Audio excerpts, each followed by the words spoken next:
Está formada a partir de agora a Rede da Informação para todo o Brasil. No ar, Tele Brasil Notícias.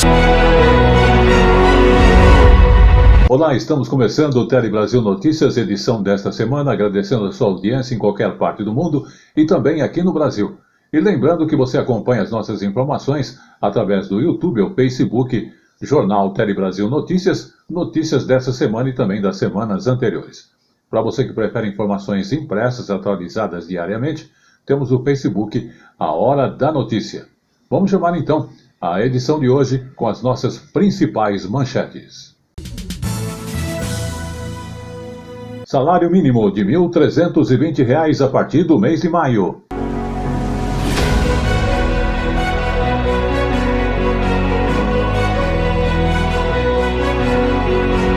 Fiscalização feita por 32 tribunais de contas revelou que 57% das salas de aulas para estudo são inadequadas em nosso país.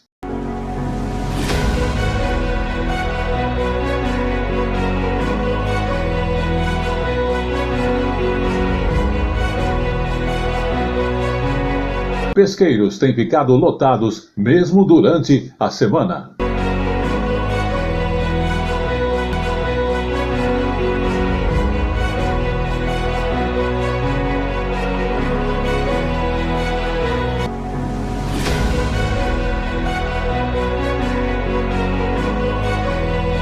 Tudo isso e muito mais no Tele Brasil Notícias, edição desta semana.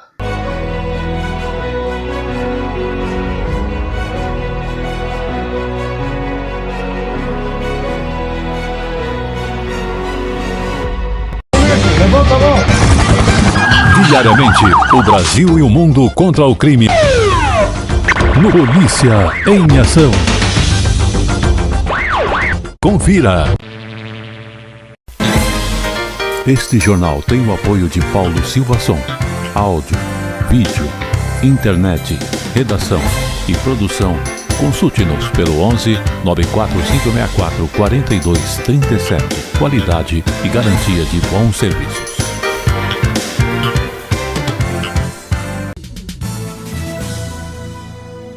E começamos a edição de hoje falando do salário mínimo. Exatamente. Salário mínimo que, a partir do mês de maio, tem o valor de R$ 1.320, que inclusive já está em vigor.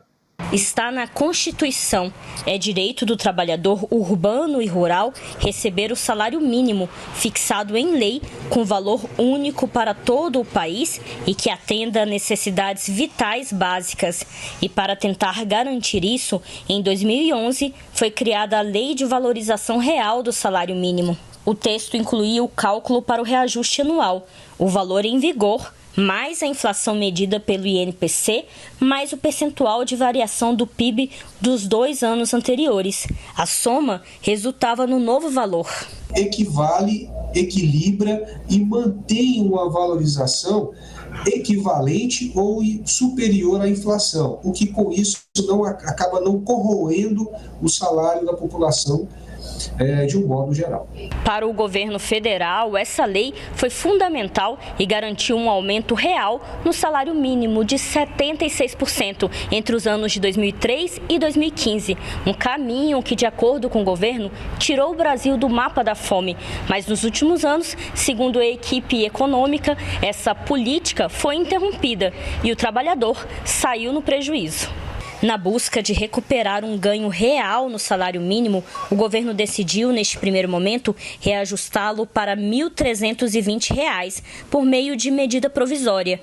Mas um novo projeto de lei será apresentado no Congresso Nacional, propondo o retorno da regra antiga, que atrelava o aumento do salário mínimo à inflação e ao PIB. Com isso, não só o empregado que vai receber esse valor consegue organizar a sua vida, como também para o empresariado como um todo, ele consegue programar e fazer o seu orçamento do que ele vai pagar e do que vai aumentar no salário dessa pessoa para o próximo ano. Além dos trabalhadores, o reajuste beneficia também aposentados, pessoas que recebem o seguro-desemprego e beneficiários de programas sociais, que recebem o pagamento segundo o valor do salário mínimo.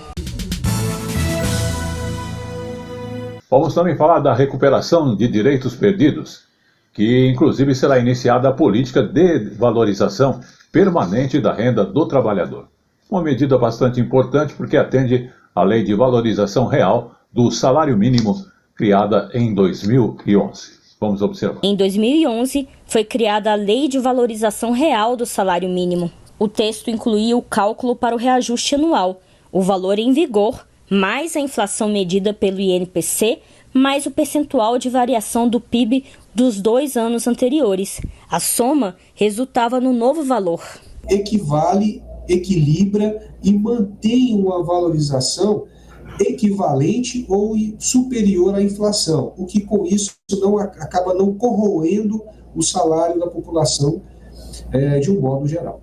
Para o governo federal, essa lei foi fundamental e garantiu um aumento real no salário mínimo de 76% entre os anos de 2003 e 2015. Um caminho que, de acordo com o governo, tirou o Brasil do mapa da fome. Mas nos últimos anos, segundo a equipe econômica, essa foi interrompida e o trabalhador saiu no prejuízo.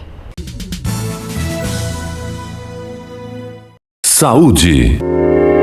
Vamos agora falar de saúde, porque foi lançada a campanha de combate à malária, inclusive com metas para o Ministério da Saúde, que é eliminar a doença em todo o país até 2035. Vamos observar. 9% dos casos de malária ocorrem na região amazônica, em localidades mais vulneráveis. Segundo a OMS, a malária tem um impacto na saúde e na vida das pessoas, por deixar sequelas. Um pai de família, uma mãe que está com malária, ela não consegue trabalhar, não consegue trazer o sustento para os seus filhos. O Ministério da Saúde decidiu encarar o desafio de combater a doença até que ela seja extinta. Como primeiro passo, lançou uma campanha de alerta. Por meio de TVs, rádios e internet, moradores do norte do país vão ser informados que a malária mata, mas tem tratamento e pode ser evitada. Os principais sintomas da malária são calafrios, febre alta, dores de cabeça e taquicardia. Ela é transmitida pela fêmea de um mosquito infectado por um protozoário. A prevenção é semelhante à da dengue: não deixar água parada, usar mosquiteiros, repelentes, telas nas janelas e usar mangas compridas. No ano passado, segundo o Ministério da Saúde, foram registrados 129 mil casos de malária no país, uma redução de 8,1% em relação a 2021. O governo federal quer agora reforçar o compromisso de reduzir até 2025 o número de casos para menos de 68 mil. Até 2030, zerar as mortes causadas pela doença e até 2035, eliminar a malária do território brasileiro. Que envolve não apenas a política contínua, mas a capacidade de resposta rápida nos momentos de surto, de elevação de casos de forma focal, mas também da redução importante da malária viva, que marca a história do nosso país há séculos. O Ministério da Saúde já distribuiu mais de 171 mil testes para diagnóstico em todo o país, inclusive para distritos indígenas. Outros 300 mil testes serão entregues ao longo do ano. Para que nós possamos, sim, chegar a esse importante marco para o nosso país, que será a eliminação da malária e de outras doenças de determinação social.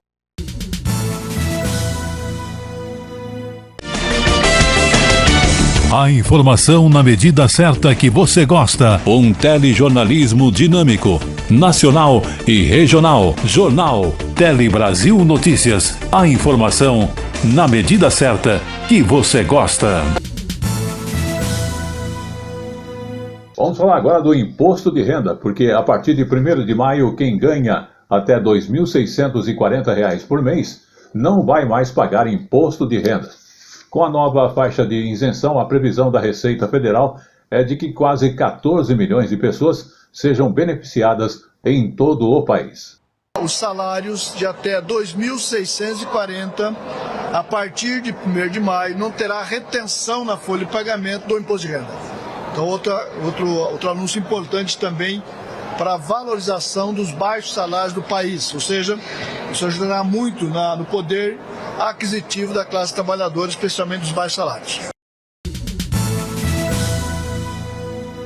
Vamos agora falar de educação. Uma fiscalização feita por 32 tribunais de contas acabou revelando que 57% das salas de aulas que foram visitadas no país são inadequadas como local de estudo. Foram 3 dias de fiscalização em mais de 1.000 escolas, estaduais e municipais de 537 cidades do país. Foram verificados cerca de 200 itens. No geral, alguns dos principais problemas encontrados estão relacionados com a falta de segurança nas escolas e também com a falta de equipamentos necessários à educação. Vamos ver alguns principais destaques desse estudo. Com relação a saneamento, por exemplo, 31% das escolas analisadas não têm coleta de esgoto. Com relação à segurança, 89% das escolas estão sem laudo do Corpo de Bombeiros, 44% não têm extintores e 57% não têm câmeras de segurança. No item educação, 63% das escolas não têm bibliotecas e nem sala de leitura e 88% não tem laboratório ou sala de informática. Aqui, na capital paulista, foram visitadas 36 escolas municipais. Vamos ver também os principais resultados. 86% das escolas estão com vistoria do Corpo de Bombeiros fora da validade. 25% não tem câmera de segurança. 33% das escolas estão com falta de papel higiênico e 47% têm problemas nos banheiros, como falta de algum vaso sanitário. Com esse resultado, os tribunais de contas podem agora fazer recomendações aos municípios e também aplicar sanções. Nós conversamos com o presidente da Associação dos Membros dos Tribunais de Contas do Brasil. Vamos ver.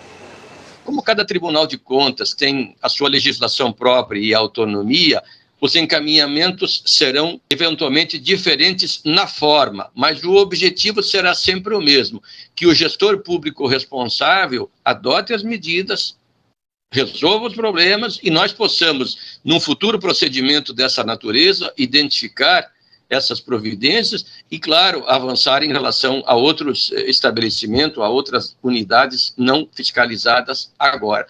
A Secretaria Municipal de Educação de São Paulo informou que está à disposição do Tribunal de Contas do município para prestar esclarecimentos. Saúde. Vamos agora voltar a falar de saúde. Doença de Chagas. Foram adquiridos pelo Ministério da Saúde 1 milhão de comprimidos para tratar a doença de Chagas com o objetivo justamente de ampliar o tratamento e também a assistência no Sistema Único de Saúde, o SUS. Vamos observar. Esta é a terceira consulta que a dona Maria Aparecida faz no Hospital Universitário de Brasília. Depois de vários exames, ela teve o diagnóstico confirmado da doença de Chagas. Agora, o próximo passo é iniciar o tratamento da doença, que ela descobriu por acaso. Eu fui doar sangue para uma pessoa que estava precisando. Aí, uma semana depois, me ligaram para eu comparecer lá. Aí foi onde que deu início. A doença de Chagas é transmitida pelo bicho barbeiro, que carrega o protozoário Trypanosoma cruzi, responsável pela infecção. Na hora que o barbeiro está picando e chupando o sangue da pessoa, ele também defeca e nessas fezes você tem a contaminação com o bicho da doença de Chagas. Outras formas, de contaminação é pela forma oral. A gente teve um surto importante no norte relacionado ao consumo de açaí. Outra forma de transmissão também pouco comum é a transmissão vertical da mãe para o seu bebê, mas que também é bem pouco frequente. No Brasil, cerca de 1 milhão de brasileiros convivem com a doença, que mata 4.500 pessoas por ano. Por isso, é fundamental tratar a infecção logo no início, na forma aguda. O tratamento da doença de Chagas é feito com este medicamento, o Besnidazol, distribuído de graça pelo Sistema Único de Saúde. O Ministério da Saúde adquiriu 1 milhão de comprimidos que vai permitir que o tratamento da população seja triplicado, passando de 1.500 para 4.500 pacientes tratados por ano em todo o país. Para quem vive em lugares onde o bicho barbeiro é mais comum, existem formas de prevenir a doença. A primeira é o controle vetorial com a aplicação de inseticidas dentro das residências onde tiver risco. E outra forma é também o uso de mosquiteiros para evitar que esse inseto possa se alimentar do sangue das pessoas, bem como o uso de telas nas janelas e nas entradas da residência para evitar a entrada do inseto vetor dessa doença. E ainda falando de saúde, vamos falar da dengue. Exatamente. A capital registrou a primeira morte por dengue neste ano. A vítima justamente foi uma mulher de 47 anos, moradora da região de Cachoeirinha, na zona norte de São Paulo.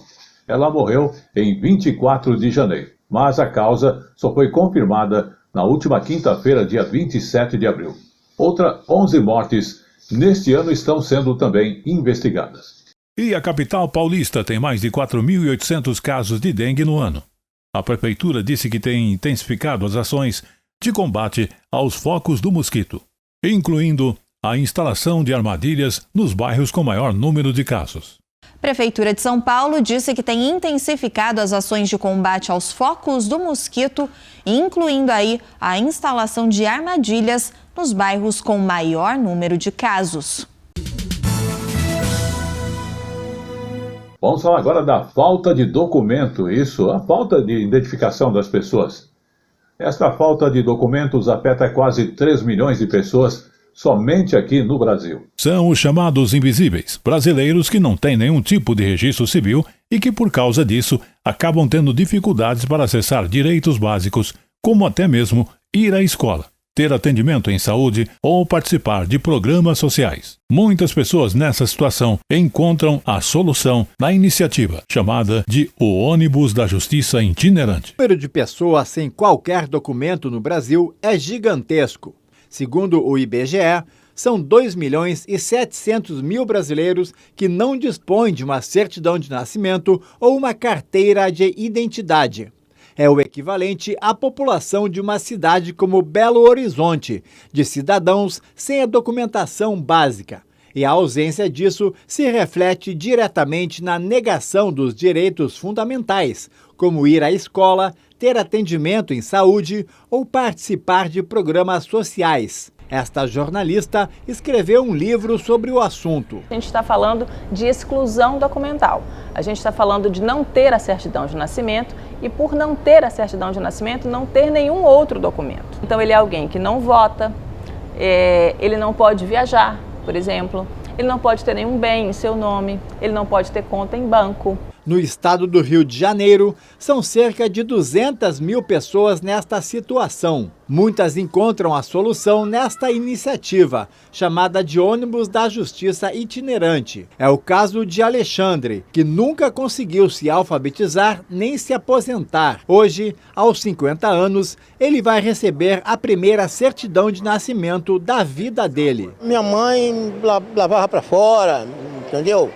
Aí nunca pensou desse negócio, de que eu tinha irmão também, e nunca pensou de me registrar, entendeu? Agora, depois que a gente pega uma certa idade, que a gente vai botar a mente para funcionar, ter um parente na vida que ajuda, entendeu? Sem isso, é como você está na terra sem nada, nada. O filho de Alexandre, o André, não pôde ter o nome do pai registrado na certidão de nascimento. Naquela época meu pai não tinha documento ainda, então quando a gente nasceu só foi registrado no nome da minha mãe. A família de Cauã também esperava a hora de receber a certidão de nascimento do jovem. Aos 19 anos, ele nunca teve um documento, porque a mãe biológica não o registrou. Era difícil, né? Porque agora eu consegui. E tipo assim, ia procurar trabalho, não tinha como, porque tinha que ter os documentos, entendeu? Aí eu só fazia uns biscates mesmo por aí, entendeu? E quando dava também. Um nome no papel, um número no registro. Algo que parece muito simples, mas que faz uma enorme diferença na vida do cidadão.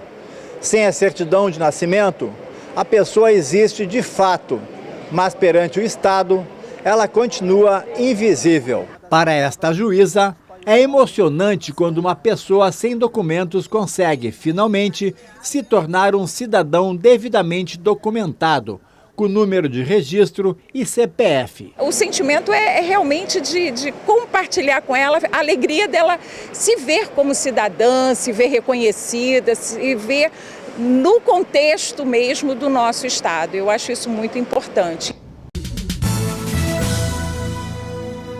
E chegou agora no Tele Brasil Notícias, o nosso Momento Jurídico. E o Momento Jurídico de hoje fala sobre tabelião, que inclusive vai responder objetivamente por falha no serviço. Tabelião responde objetivamente por falha no serviço ocorrida antes da alteração na lei sobre a responsabilidade civil de notários e registradores. O entendimento é da terceira turma do Superior Tribunal de Justiça. No caso analisado pela turma, foi ajuizada ação de indenização contra um tabelião de ofício de notas que visava a reparação de danos morais e materiais causados pela alienação fraudulenta de um imóvel dele por meio de procuração com a assinatura falsa aceita pelo cartório. O juízo de primeiro grau condenou o tabelião a pagar lucros cessantes mais danos morais.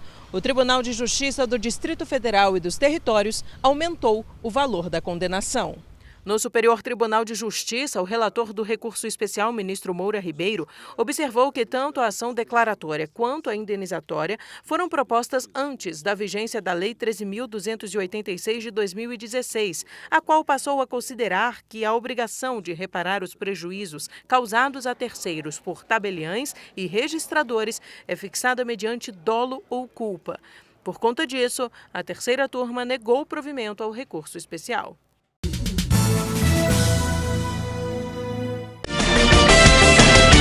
A informação na medida certa que você gosta. Um telejornalismo dinâmico, nacional e regional. Jornal Tele Brasil Notícias. A informação na medida certa que você gosta. Vamos falar agora do nosso estresse do dia a dia. Mais um exemplo para nós está na cidade de Araras, onde os pesqueiros têm ficado lotados mesmo durante a semana. Porque tem muita gente aproveitando para relaxar e até mesmo fisgar o jantar nas tardes no interior de São Paulo. Nesse pesqueiro em Araras, muitas famílias aproveitaram o dia para curtir a natureza e também uma boa pescaria. Toda vez que consegue, o Ricardo aproveita a folga do trabalho na beira do tanque. A hora da folga, a hora do lazer, pescar. É o que a gente gosta de fazer. O que não falta para os primos Rafael e Breno é peixe. E peixe grande. Os garotos conseguiram tirar da água 2 tambaquis, e cada um com o seu amuleto. A linha rosa e a camisa preta. Tá dando sorte, é blusa da sorte. Sempre que eu venho eu pego. Então fazer o quê, né? É a rosa. E aí deu sorte. Deu, lógico que deu. A dona Sandra já sabe o que vai cozinhar hoje. Como uma boa pescadora, a aposentada já garantiu o jantar. Já tem 2 lá, já peguei 2 já. Garantiu a janta? Já garanti. Abobrinha, macarrão, arroz, feijão, farofa e, claro, aqui não pode faltar o peixe frito. Tudo feito no fogão a lenha. Além da pescaria, a comida caseira também faz um sucesso com as famílias que passam o dia por aqui. A turma vem já de manhã para pescar e já aproveita almoçar. A comida é tudo feita na hora, bem fresquinha. Ninguém resiste a um peixinho frito, né? Não, ninguém. Todo mundo gosta. A comida muito bem feita, saborosa. E assim, o fogão a lenha dá outro sabor, né?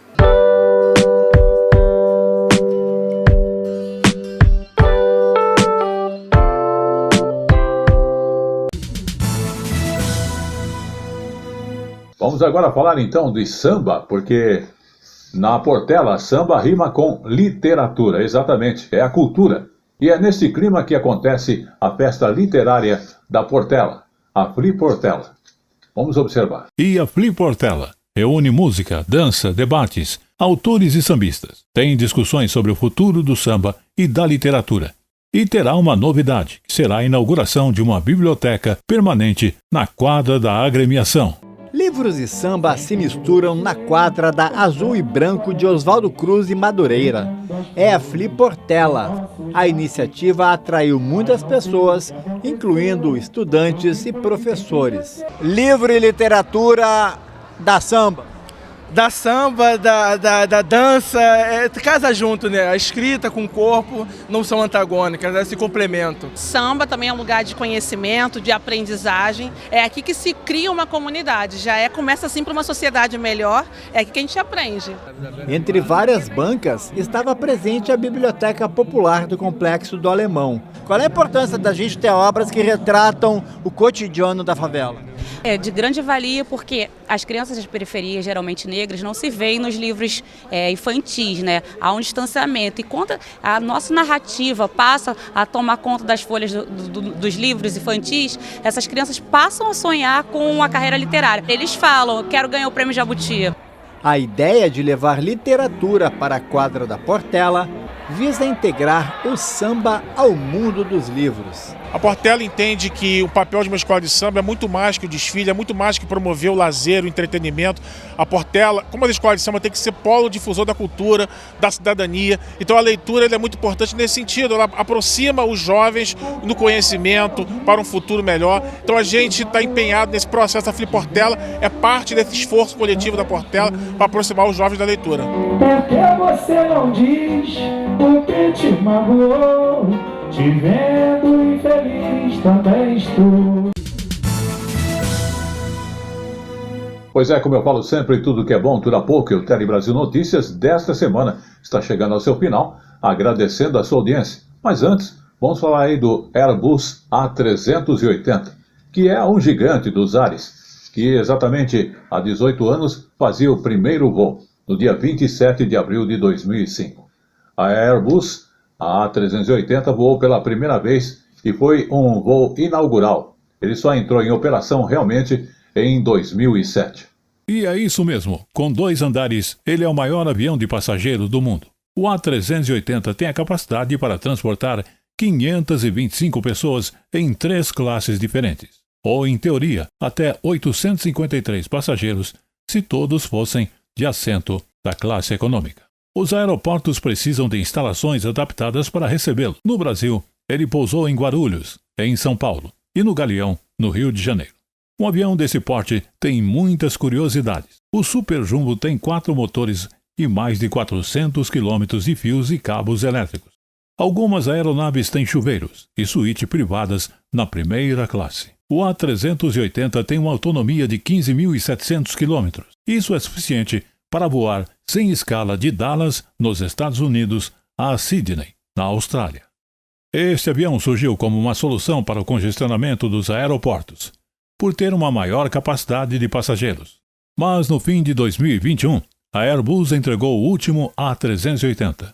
A produção do maior avião do mundo terminou depois de quase 272 naves que foram construídas, bem diferente das mais de 1.000 previstas. Isso porque, com a pandemia e para cortar custos, as companhias aéreas passaram a optar por modelos menores e mais enxutos. E mesmo que nenhum A380 esteja em produção, o avião ainda continuará voando por muitos e muitos anos. Este foi o Jornal Tele Brasil Notícias, que agradece mais uma vez a sua audiência e também os apoios técnicos do Pedro Henrique e do João Vitor. Estaremos de volta na semana que vem. Até lá.